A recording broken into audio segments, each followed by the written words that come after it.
Tiffany was just so full of life. Tiffany had a goal. She wanted to support this baby.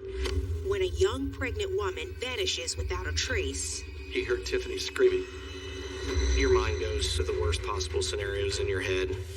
Investigators uncover a toxic family filled with conflict. I honestly thought that somebody in that family did something to her. Trails. It wasn't always rainbows and sunshine. She went through hell and back. Unspeakable evil. She was fighting for her life and the life of her baby. She didn't deserve what happened to her. And a killer relationship. None of it makes sense. It didn't make sense because he's a liar and he's a killer.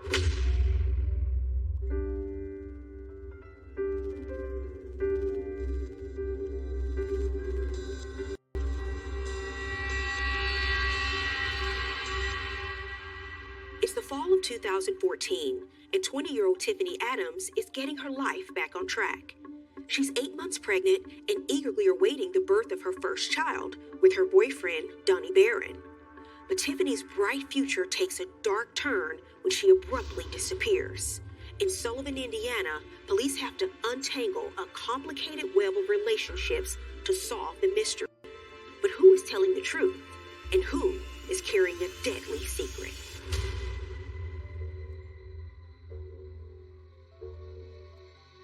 On Friday, November 7th, I was working by myself that day as a police officer with the city of Sullivan. Dispatch asked me to respond to the house of Bruce Adams in reference to a missing persons report regarding his daughter, Tiffany. Local plant worker Bruce Adams says his pregnant daughter, Tiffany, disappeared 2 days ago, and no one has heard from her since.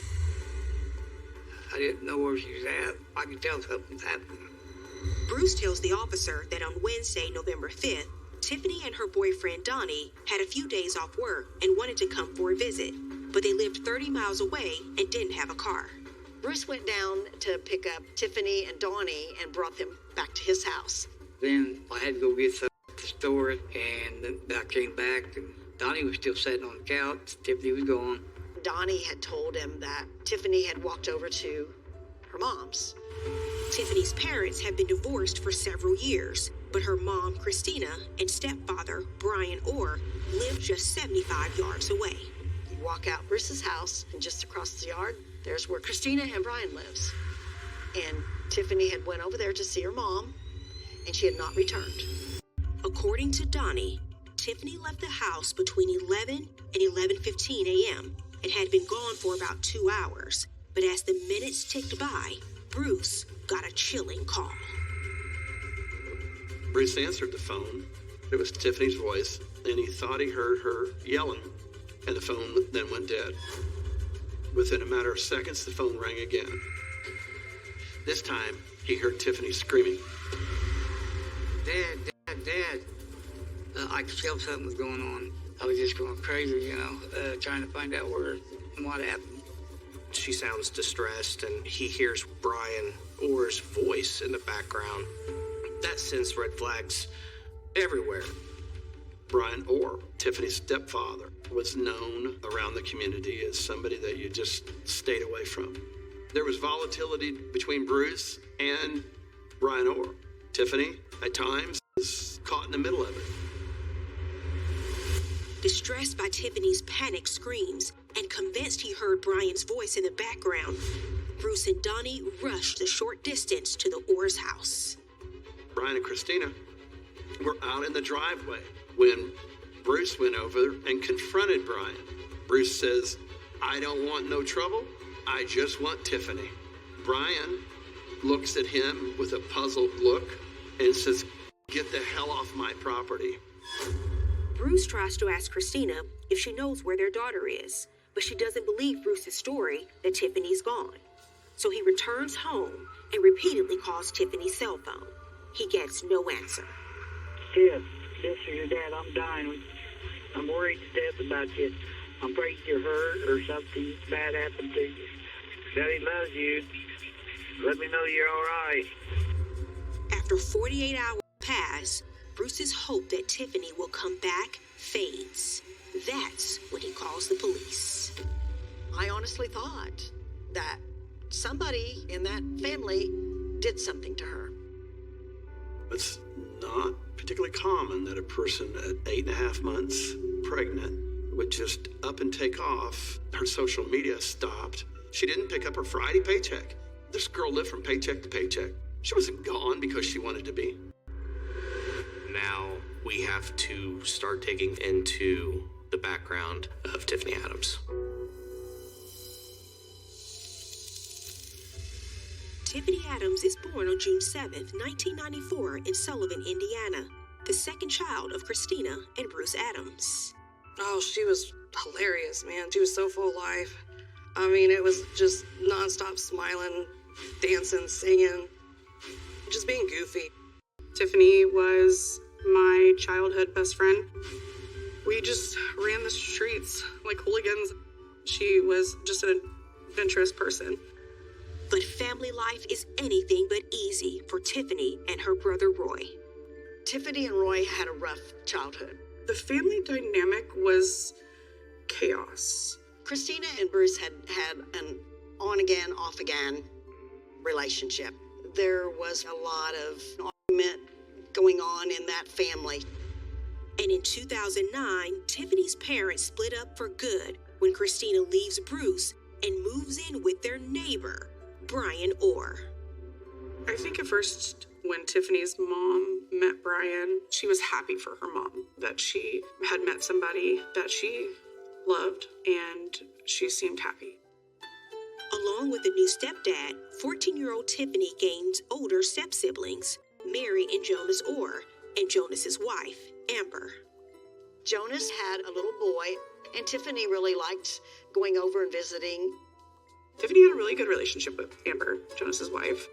They went shopping together. They talked on a daily, especially when it came to her nephew. The blended family seems to get along at first, but the situation soon turns sour. Brian was so controlling, and Tiffany did not like seeing her mom being treated that way. Tiffany just wanted a relationship with her mom, and Brian was not having it. He wanted Chris all to himself.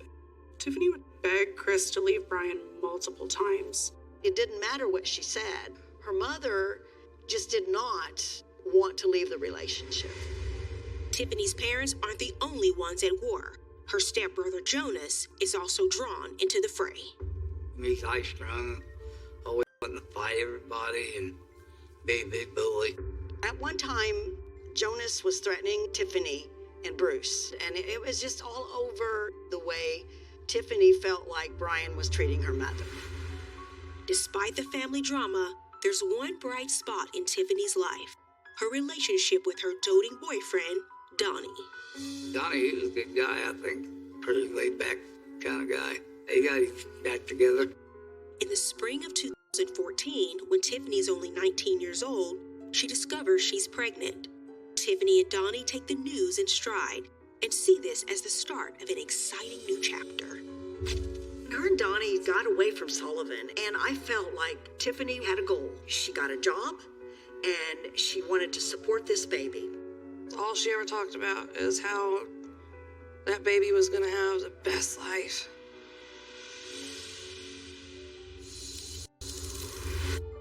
But now Tiffany has been missing for 2 days, and investigators are looking at those closest to her for answers.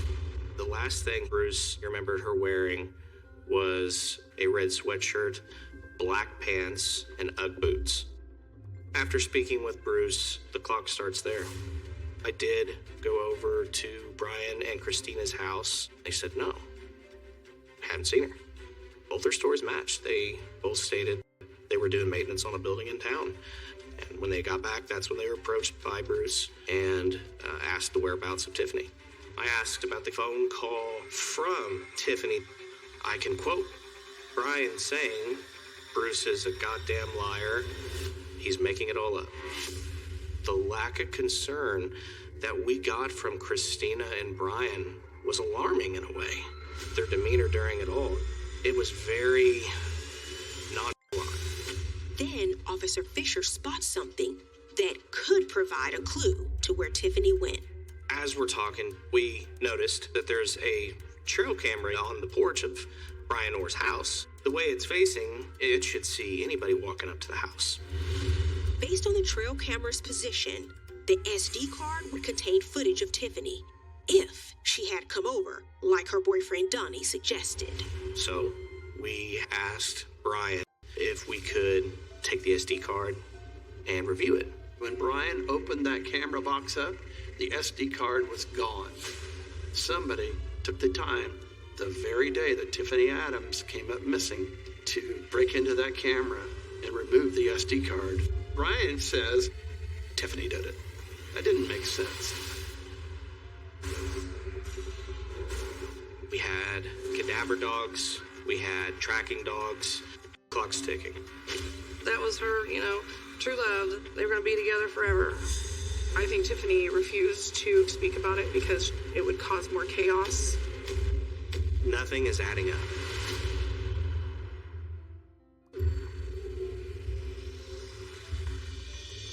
Eight months pregnant Tiffany Adams has been missing for 2 days, and investigators in Sullivan, Indiana, are on the hunt for the mother-to-be. Her father, Bruce, thinks she met with foul play. Tiffany's mom and stepfather, Christina and Brian Orr, are telling people she's simply run off, and a trail camera that could have revealed where she went is mysteriously empty. But is it a coincidence or a cover-up? The first person we honestly wanted to talk to was her boyfriend at the time. Donnie Barron is the one that said to Bruce that she went over to Brian and Christina. But there was no evidence that she went to Brian and Christina, so did Donnie hurt her? Investigators need to talk with Donnie, but he's nowhere to be found. Bruce was the one who made the report. However, her boyfriend that she lived with didn't, and he's the last one to have seen her. We had made phone calls to his phone, and they went to voicemail. That only increased the suspicions that Donnie was somehow involved in her disappearance. Police go by Donnie's last known residence where he lived with Tiffany, but he's not there. With Donnie unable or unwilling to take their calls, investigators turn to Tiffany's social media to gain insight into their relationship. What kept surfacing is love and affection. Looking back at her history on social media, she was very excited to carry this child. But we learned through our investigation that Donnie was not with Tiffany at the time she became pregnant. So that added a whole another dimension to this case. If Donnie isn't the father, who is? As investigators keep scrolling, they discover a disturbing post. On October 1st, just 5 weeks before Tiffany disappeared, she wrote, "My baby's father is seriously worthless." Tiffany had said that she didn't believe that he wanted anything to do with the baby. We start, going into relationships, boyfriends, and we learn the father of the child she is carrying is Arda McHenry.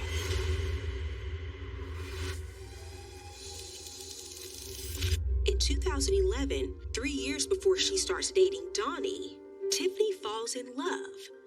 When Tiffany met Artem, she was through the roof. He was very, very attractive. He just filled her completely. She had it set that was her, true love, that they were going to be together forever.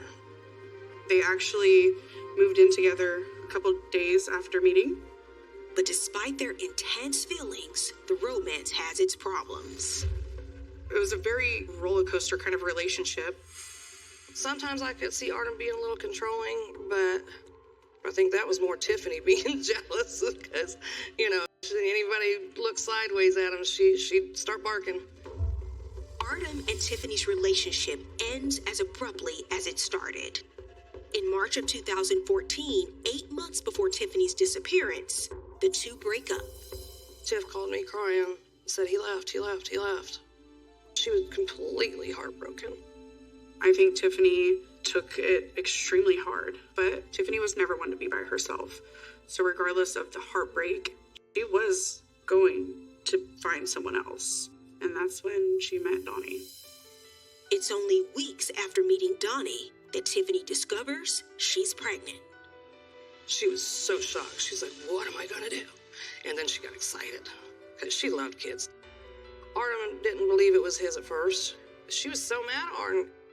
Donnie Barron, he loved Tiffany, and he was willing to raise that baby, take that baby as his own.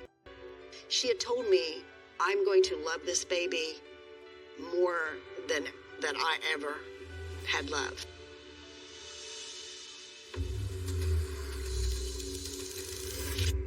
Two days after Tiffany Adams went missing, investigators are juggling multiple suspects. Her stepfather Brian, her boyfriend Donnie, and now her ex and the father of her unborn child, Artem.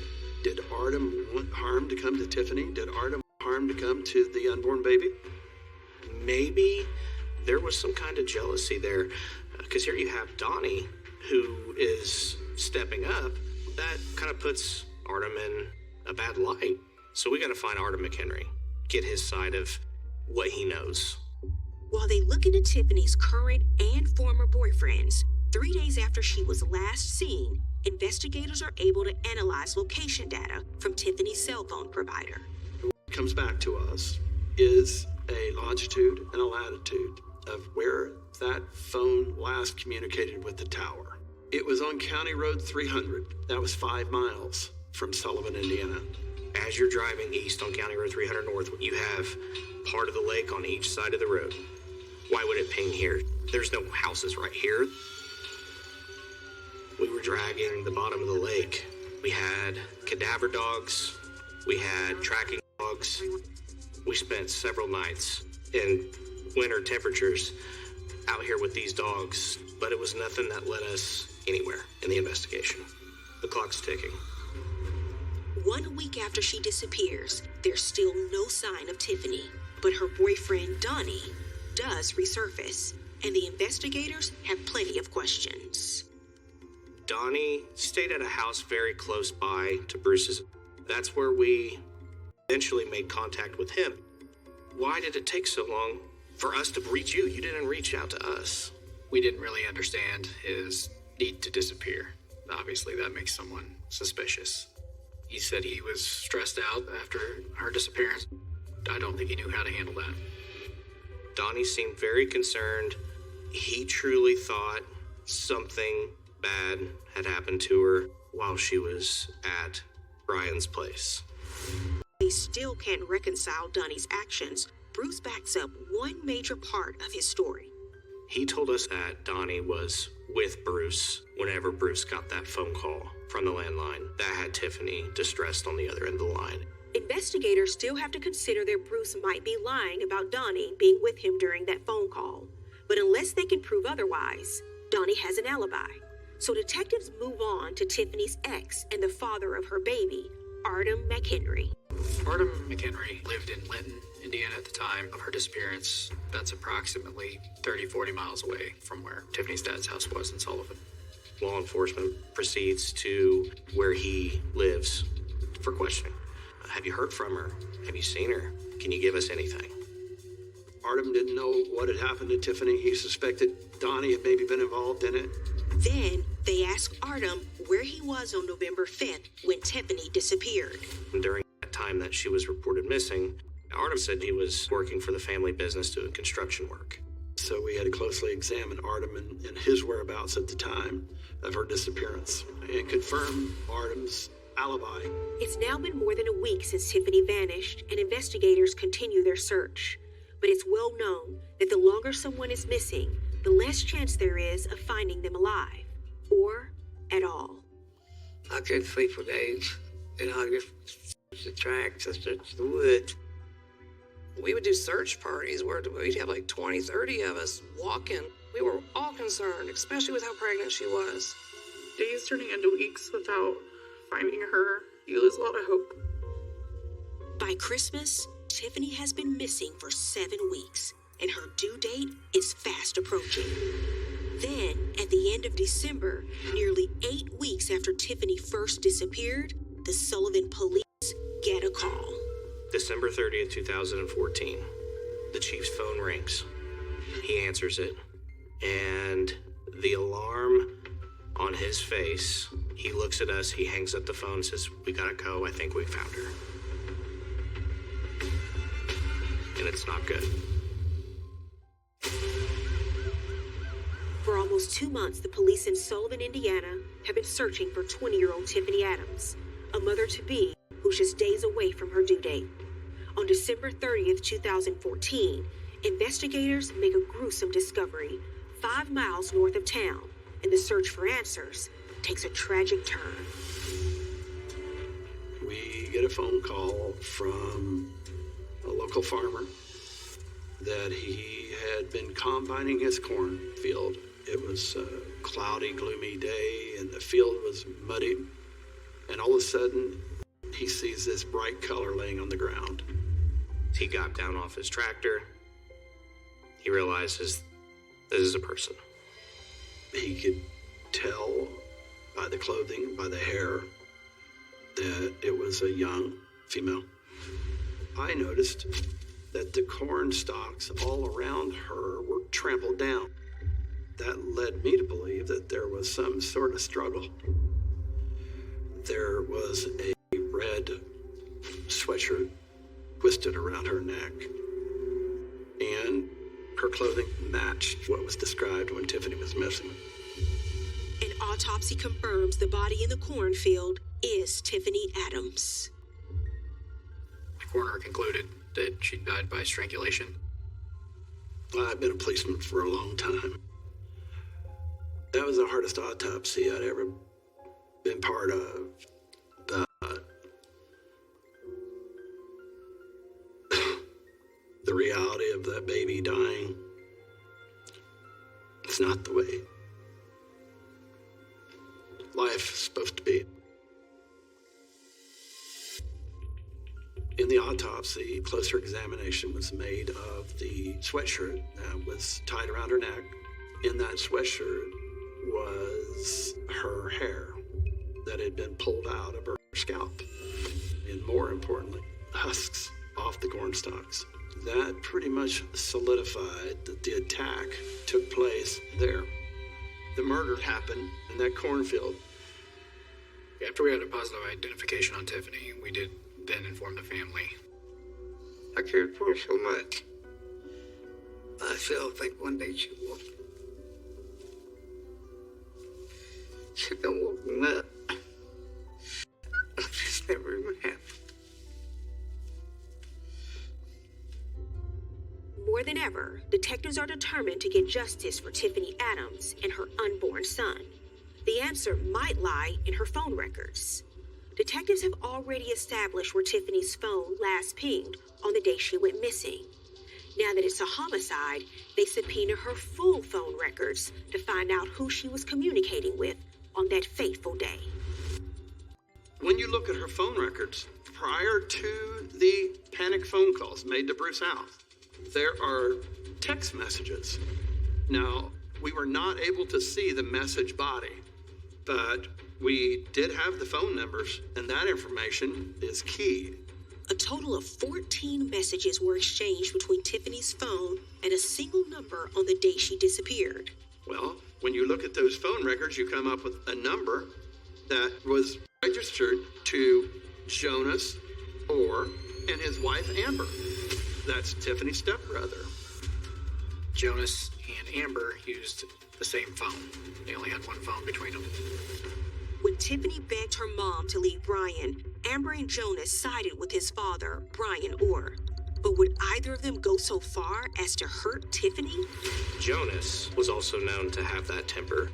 I myself have dealt with Jonas and his wife, Amber, quite a bit.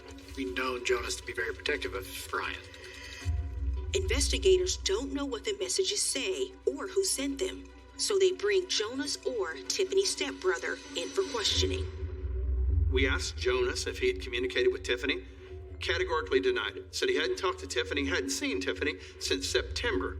And his statement was, if anybody was talking to Tiffany on the phone, it must have been Amber. So then we want to talk to Jonas's wife, Amber. Amber claimed she had no contact with Tiffany as well. We showed her the phone records, laid them out, times, date, and said, your husband said, this is you. She blew up. She says there's no way that she communicated with Tiffany Adams on or about November the 5th. Investigators asked her to hand over the phone, but she claims that it was a prepaid cell and they no longer have it. So who texted Tiffany on the day she disappeared? Why in the world would they be lying to us? Just 2 days after the body of Tiffany Adams is found in a cornfield, statements made by her stepbrother Jonas and his wife Amber aren't lining up. Police records show that one of them was communicating with Tiffany on the day she disappeared, but Jonas and Amber both deny it. Investigators need to dig further, so they review what Bruce Adams said when he filed the missing person report. Bruce stated that the day she went missing, Jonas was driving around close to Brian's house on his golf cart. It was about 3 p.m. Jonas and Amber had told us that they never left the house on November the 5th. So I asked Bruce, what were they doing? Did they go in the house? He said, no. Jonas was fiddling with something on the front porch. Was Jonas tampering with the trail camera on Brian Orr's front porch? And if so, did he take the SD card? Regardless, even if Jonas did meet up with Tiffany that morning, how would they get to the cornfield 5 miles away? Jonas didn't own a car. Nothing is adding up. We have our people of interest, but we're not getting any credible information from them. While detectives try to separate fact from fiction, Tiffany's friends and family gathered to honor the vibrant young woman who couldn't wait to be a mother. I went to Tiffany's celebration of life. Yeah, it was beautiful. She was there with us. We could all feel it. We went out and we had them Japanese, like kites. We licked them off and said prayers. Her mom showed up, too. She didn't stay very long, because we all were just, you have no business being here.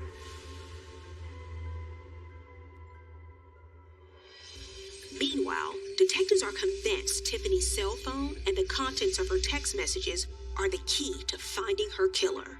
So once again, they return to the data, hoping to eliminate suspects. Tiffany's cell phone made that panic call from the exact spot that her dead body was found. So we know where Tiffany was at the time of the trouble calls, and we know where Bruce was at. She had called the house phone. They were in 2 very different places. That's all established by phone records. There were accusations that Donnie Barron had done something to her, but those assumptions can quickly be extinguished because he was standing beside Bruce when those phone calls were made. So that was critical. What about Brian Orr? Because Bruce and Donnie confronted Brian and Christina minutes after the harrowing phone call, they too could not have been 5 miles away committing the murder. Those people hated each other. They wouldn't have ever lied for each other. So she had to be with someone else. Then there's Tiffany's ex and father of her unborn baby, Artem McHenry.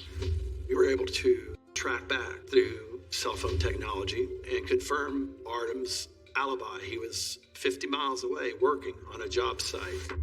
That leaves Jonas and Amber Orr as the only viable suspects. But the critical question still remains. How could they have made it to the cornfield without a car? As the investigation continued, Amber said Jonas sometimes borrowed a vehicle from a friend of his. The friend is named Jim Fish, and when investigators track him down, Jim confirms that on the day Tiffany disappeared, Jonas borrowed his Chevy Blazer.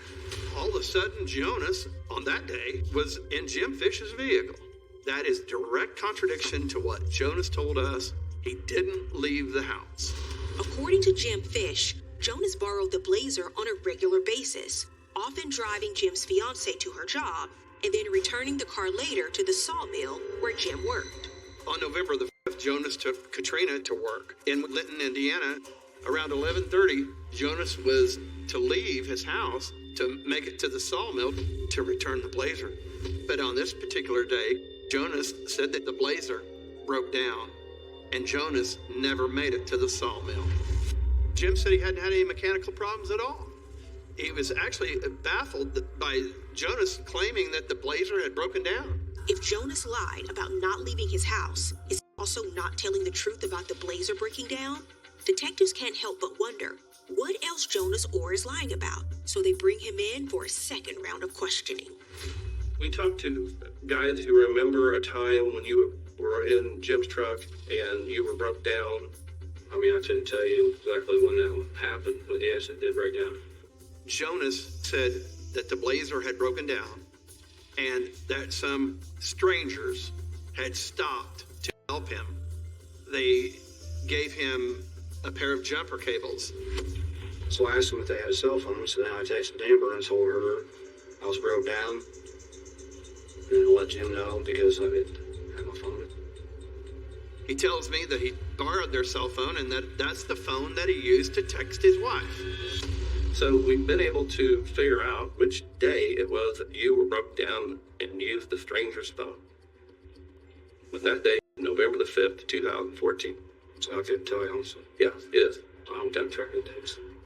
In a follow-up interview with detectives, Amber says she remembers Jonas texting her about the car breaking down, but that she didn't recognize the number. But when investigators look at Amber's phone records and trace the unknown number, it turns out the owner of the phone is no stranger after all. It belongs to Tiffany Adams. We learned that Tiffany had just got a new phone number. She'd only had it a matter of days. It's a crucial discovery that could only mean one thing. The story Jonas is telling police is a total lie. Jonas was using Tiffany's phone to text Amber. He tells me that he's out broke down and some stranger stopped just coincidentally. They loaned him his soon-to-be-murdered stepsister's cell phone so he could text his wife. Well, like I said, I don't know whose phone it was. I've never ever used Tiffany's phone. I said, here's the problem. And I pushed the phone records over to him. I said, that's Tiffany Adams' phone. And Tiffany Adams, right in the middle of your text messages, called Bruce's house. None of it made sense. It didn't make sense because he's a liar and he's a killer. Tiffany completely lost it on him. All the skeletons come out. This is a huge, huge undertaking. It was one of the most unbelievable things that has ever occurred in my law enforcement career.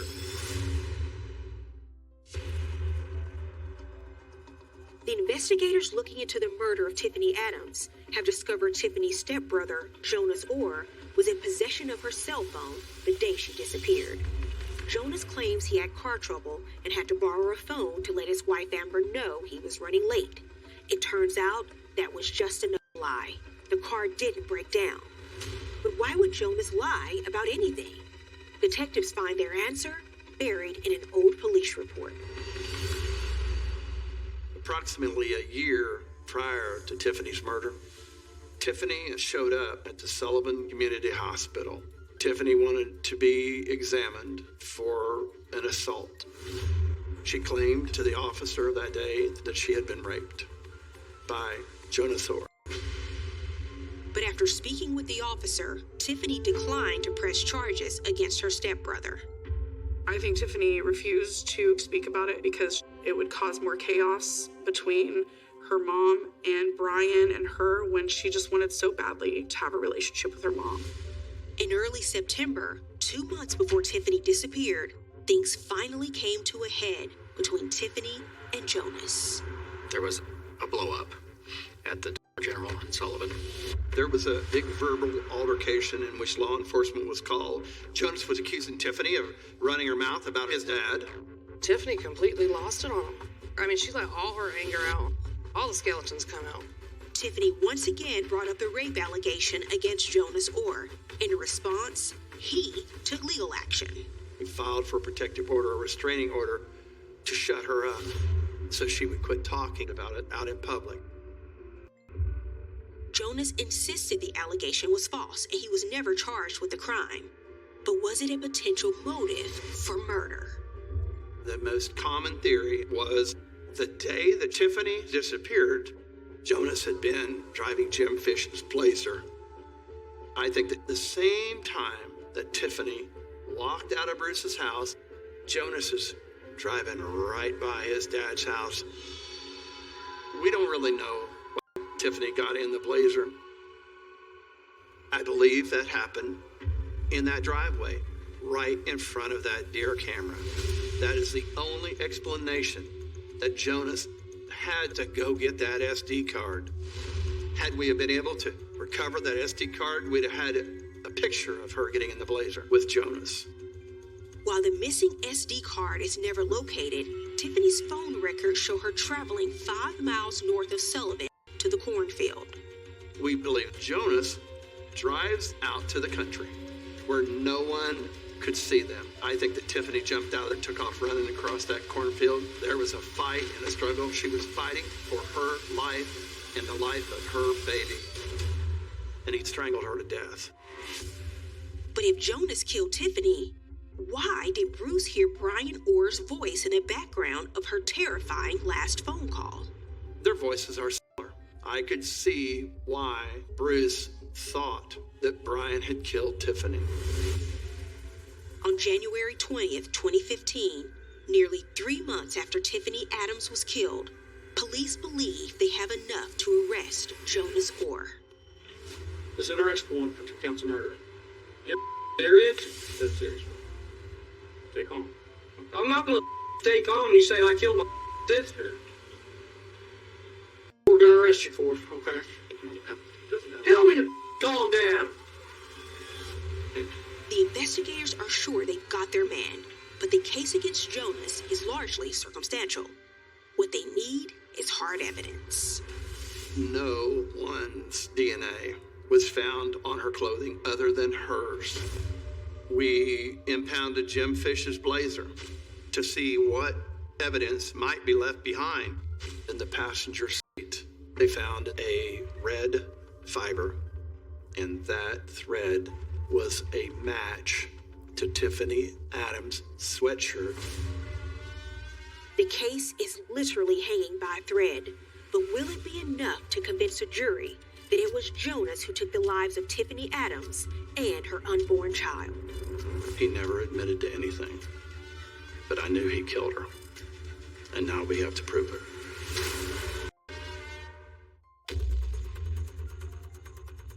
Police in Sullivan, Indiana have charged Jonas Orr with the murder of his stepsister Tiffany Adams and her unborn son.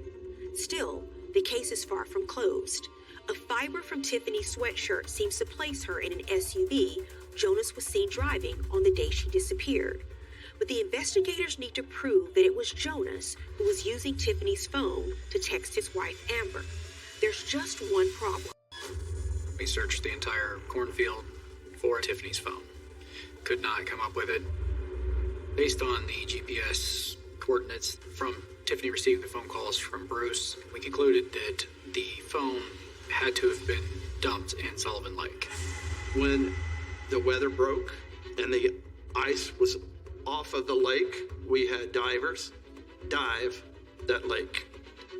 This was a huge, huge undertaking. Nobody believed that we could find a cell phone that had been laying at the bottom of a muddy lake.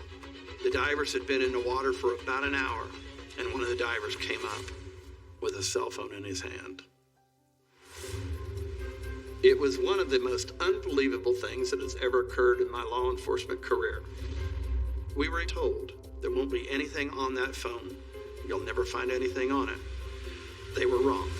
The information that was found on that phone was invaluable.